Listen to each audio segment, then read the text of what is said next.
Hi everyone, welcome back to the channel. My name is Peter Barber. I'm a professional singer and music producer, and today we're going to be breaking down one of the greatest, most epic songs ever written. This is Legends Never Die from the League of Legends universe out of Riot Music.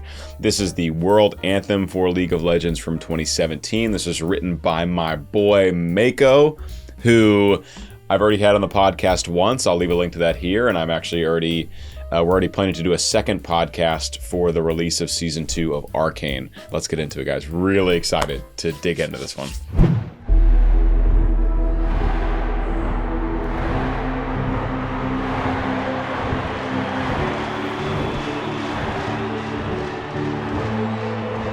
Legends never die. Oh, absolutely iconic. So in this introduction here, we have this really subdued piano happening. So basically it sounds like the piano is underwater, which means they've removed the really high frequencies from this piano sound. Also, what's in this video, which I have not seen, that's not in the song on streaming services, wherever you might hear it, is the crowd chanting. That is specifically, I guess, for the League of Legends Championship event. They've added it for this video to kind of represent that spirit of competition, but it's actually not in the original recording. If you go on Spotify and listen to the song, there's no chanting. But mainly we have this really cool subdued piano part. We of course have this kind of like bass atmosphere happening in the sound as well. But basically the point is that this introduction's very pulled back. It's very subdued.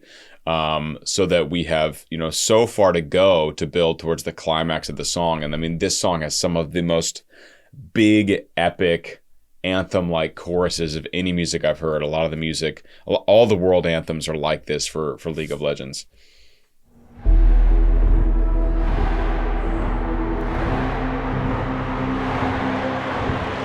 Some light vocalism happening as well. Legends never die. When the world is calling you, can you hear them screaming out your name? It's so good. Her voice is perfect for this, and she can power belt like crazy. I'm so excited to work with Tegan on this song, guys. She is an absolute powerhouse of a singer. Okay, so in this first verse, we get Chrissy coming in. Legends never die. Now she uses a vocal fry to get into this first verse. And interestingly, vocal fry is actually a great technique singers can use to get really good vocal fold closure. Operas, even professional opera singers like myself will use this before we go on stage. We might just go, and this is a really actually good way of getting vocal fold closure. So you do a little vocal fry, you go sing, and your vocal folds to come together really nicely for a very efficient tone. And we get this in her sound. There's a little air, there's a little edge to it. There's a little air to it, obviously intentional to keep it intimate. But overall, it's a relatively pure tone. And doing a vocal fry scoop into that is not only useful for maybe an emotional reason, but also physiologically to get your vocal folds together. Aside from that, it's just this subdued piano and a little bit of bass atmosphere. Legends never die. When the world is calling you, can you hear them screaming out your name? Just an unbelievably high quality pop vocal. There's this airiness to it that's done more in post-production. The voice sound, it just has like the perfect amount of crispness and freshness and airiness to it. Her voice gets breathy as she goes through each phrase, which makes sense. She starts the phrase a little more intense and then tapers off towards the end to where it's closer to like a whisper for some of the final syllables. She gets down to a low E. Can you hear? I'm doing an octave lower, obviously, but that's very low for a female singer, like it is when I do the lower one for a male singer. Can you hear them scream? So that's really awesome that she still gets good connection down there. Now you can tell it's getting breathier. You can tell it's getting towards the bottom of her vocal range, but we're not there yet. Like she has a nice low E. Them screaming, is calling you. Can you hear them screaming out your name? Legends never die. They become a part of you. Every time you play far reaching greatness, relentless, you survive. Oh, it's so good. It's so good. Your name, Something they've kept all these really big breaths in here, and when you keep the breaths in, usually it's something you do if you have space in the mix. So usually you wouldn't do it like during a big epic chorus. You probably wouldn't hear them super well anyway. But during a verse like this, where it's just voice and piano essentially, you can include those breaths, and it adds a little intimacy into the sound. It kind of brings the listener in a little more, because it's like she's singing right into your ear, you know. So it's cool that they kept those in. I love what she's manipulating the vowels throughout, for artistic reasons or whatever. I actually don't know where Chrissy's from, so maybe part of it could be her accent.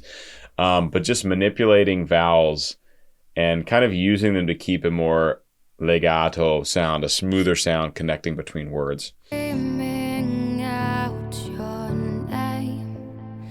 Legends never die. They become a part of you. Another vocal fry on they. They become a part of you. Die. They become a part of you. Every time you play far reaching greatness. Every time you blade, instead of bleed, it's like blade. Now, it's not high enough in her range where she would need to do what's called vowel modification to produce a good sound there. Blade. It's like, every time you bleed. Oh, it's only an E4, so my high E, which for her is not high at all. Every time you blade, but she opens it up to blade. Play become a part of you. Every time you play far reaching greatness, relentless, you survive. They never lose hope when everything's cold and the fighting's near. It's deep in their bones, they'll rot into smoke when the fire is fierce. Oh, pick yourself up, 'cause legends never die. I mean, it gets me hype every time. In the cover with Tegan, basically what I do with covers, really quick TLDR about the music I make, is I'll take a song like this. Usually I'll add heavier drum samples closer to like heavy electronic music. I will add more orchestration usually, and I will use my voice as well. As a professional singer, I like to add my voice into it, even if I'm going to feature someone like Tegan as the main lead vocalist.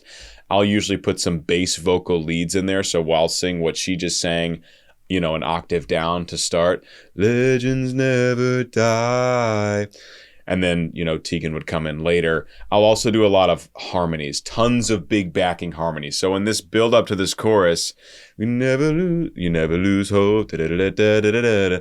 There's all these. I start in like a then ooh, then oh, then ah, and by the time we get to the chorus, it's this absolute wall of sound, from the bass range all the way up to the tenor range, and it just adds such an added element of epic to these pieces that I make covers for.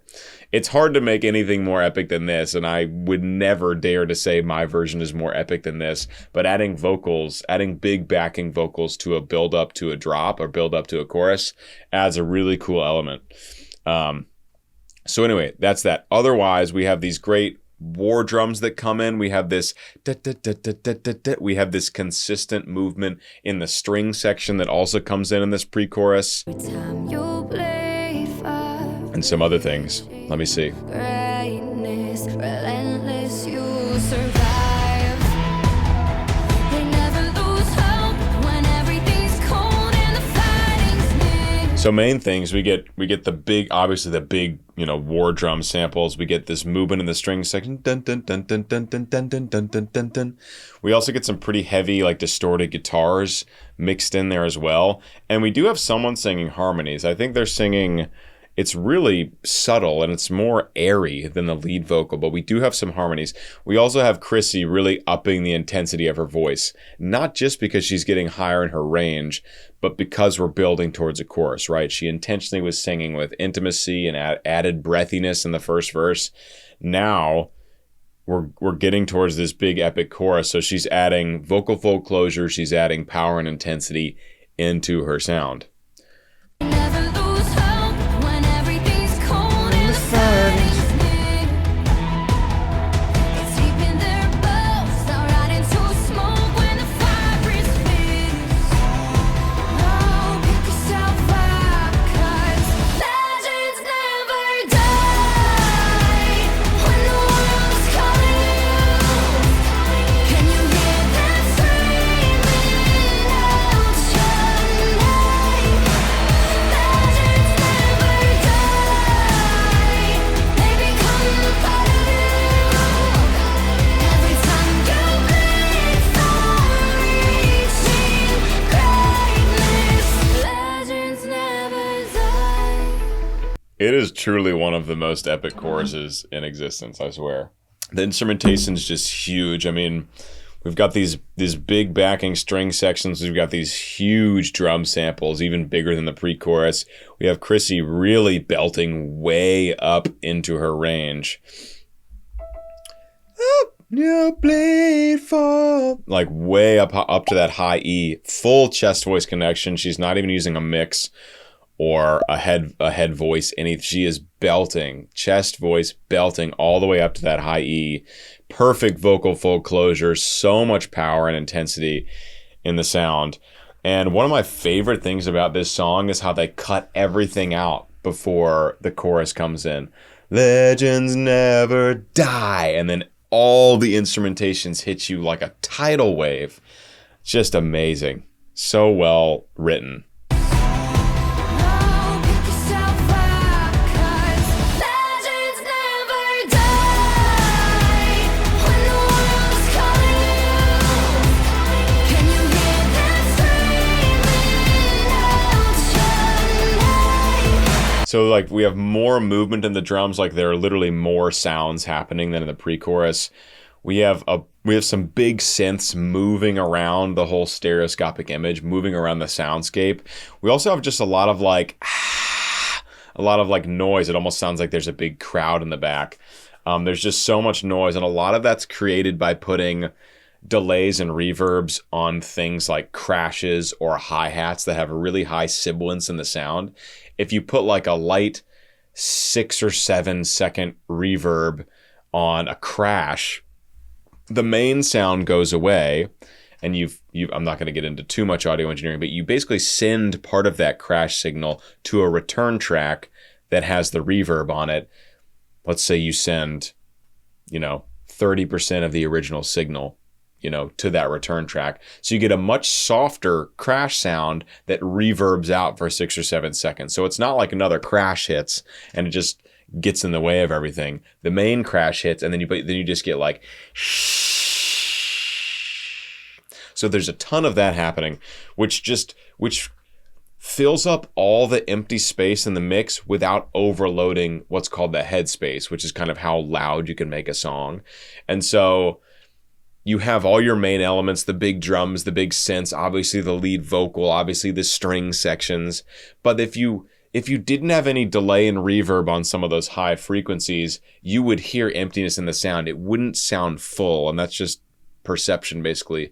So you add those sibilances, you add those reverbs and delays, and then you have this super intense sounding full mix without even adding much volume to it. Brilliant sound engineering.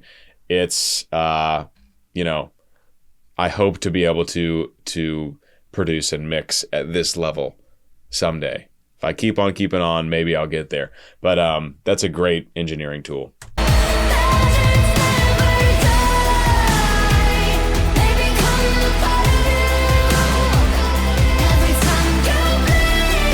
Oh, huge.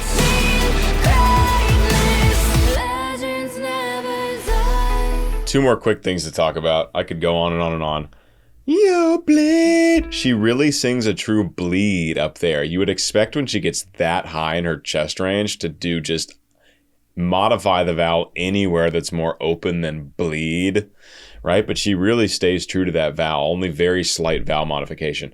And I love at the end of the chorus, instead of another big legends never die, it's much softer to bring us back down into the second verse, right? We have this huge chorus and then everything cuts out. Legends never die when the world, whatever. It goes into the second verse. Really nice transition. Legends never die. They're written down in eternity. Drums cut out for a while, even after she starts singing. Awesome. Another great songwriting tool. They're written down in eternity. But you'll never see the price it costs. Scars collected all their lives. So a great songwriting thing is you have your first verse really soft and intimate, and then in the second verse, it's the intensity comes way back down from the first chorus, but it's higher than in the first verse. So vocally, she's adding a little bit more power and resonance. We have drums. We have this moving plucked sound that was not in the first verse. Remember the first verse, it was basically just vocals and that subdued piano with a little bit of bass atmosphere. So now we have a lot more going on in the second verse to keep driving us forward. Like we've already reached one mountaintop with the first chorus. You can't go all the way back to the beginning level of intensity until the very end of the song, which happens in this one. The intro should mimic the outro. But you'll never see the price it costs. Scars collected all their lives.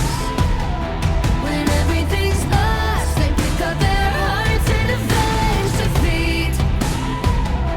Before it all starts, they suffer through harm just to touch our dream.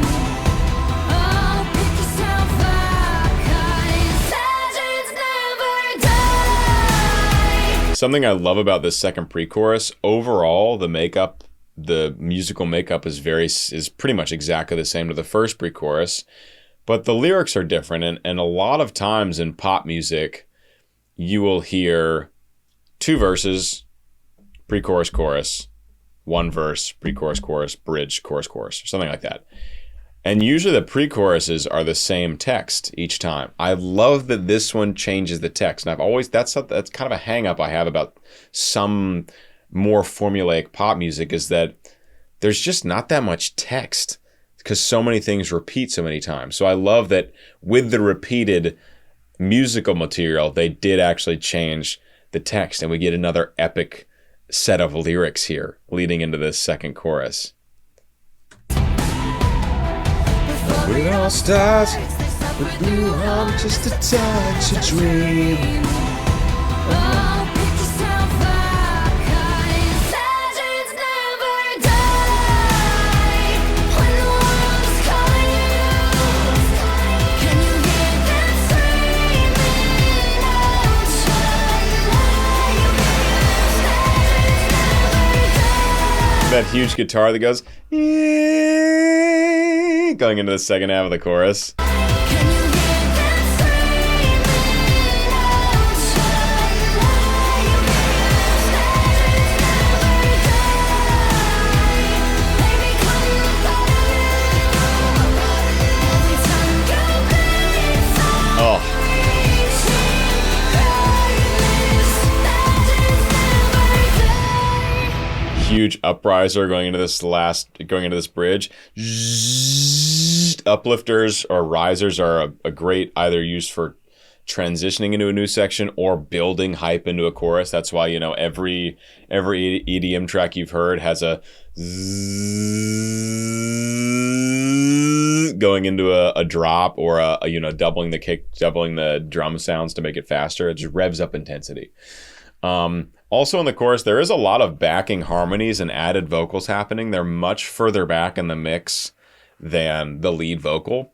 But there are a lot of extra vocals happening in the chorus if you pay attention. And now we are in this really cool bridge section, which takes the intensity way back down And then we go back into the biggest chorus, the final chorus, the climax.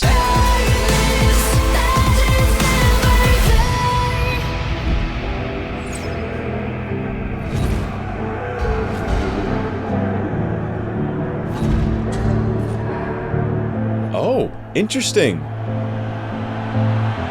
This is a shorter version.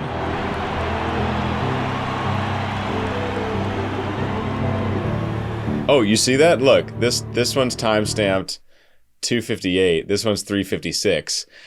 We're about to hop over to this version right here, just the audio, and I'll go through the last bridge and final chorus because that's really interesting. So, hey, I didn't know this was going to happen. Let's go.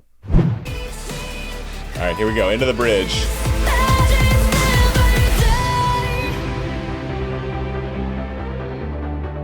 When the world is calling out your name, begging you to fight. So what's really cool about this section is they've removed the drums until that moment we just heard. Her voice is higher and lighter in her range. She's still in her chest voice, which it's a much higher part of that.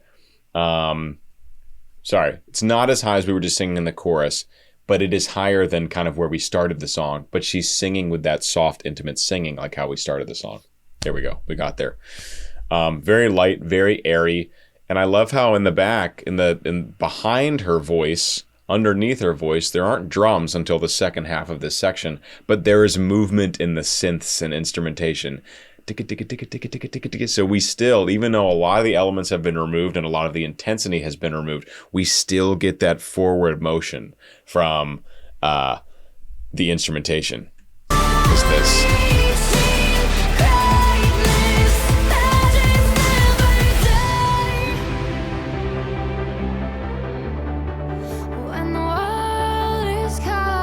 You can still feel it driving forward.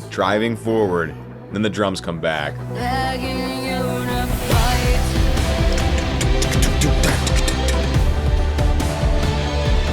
Pick yourself up once more. Pick yourself up, 'cause legends never die. When the world's calling, can you hear them screaming out your name? So she is also singing. So she's already built in really high, but she has a couple lines that are just straight high E's. Legends never die. Like going into the chorus is all of them. It's way in the back. It's by no means the primary focus. Her lead vocal is the primary, but she has these upper harmonies where she's just belting her face off. And she has a number of them throughout the chorus. Listen to this. Just a line of high E's. Again there.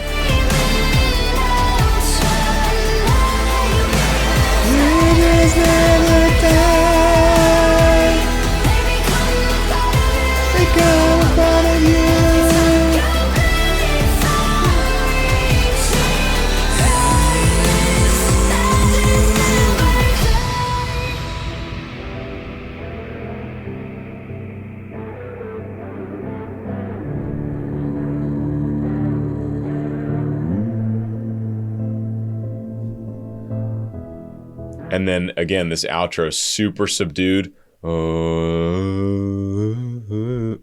Just those really light backing vocals. We do still have the moving piano and some bass atmosphere, but it and I love how, in the first chorus at the end, the legends never die is soft to transition into a softer section. This one, it's full belt all the way through that final chorus, and then it just pulls off. And they used a really nice transitionary, like an uplifter and a downshifter to transition that gap without the intensity being such an obvious shift. Another great audio engineering tool. Right there.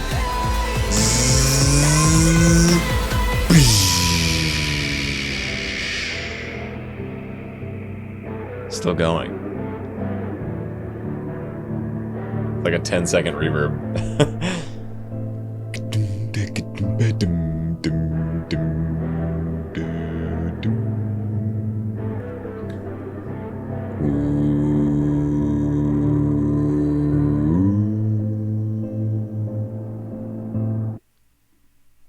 It's a perfect song. Absolutely perfect. Shout out to my boy Mako. I can't wait to chat with him again for the pod. By the time I release this video, both pods will be out, hopefully. So fingers crossed. Hope you guys enjoyed. Hope you learned a great deal about this song and our vocalist Chrissy and the audio engineering and Mako's songwriting. I love breaking this kind of music down. This is like my favorite music being made. This big, epic combination of electronics and orchestra. That's why I make my music like that. I think it's just so compelling. If I enhanced your musical experience, please do consider joining my Patreon community. We'd love to see you in the Discord server hanging out.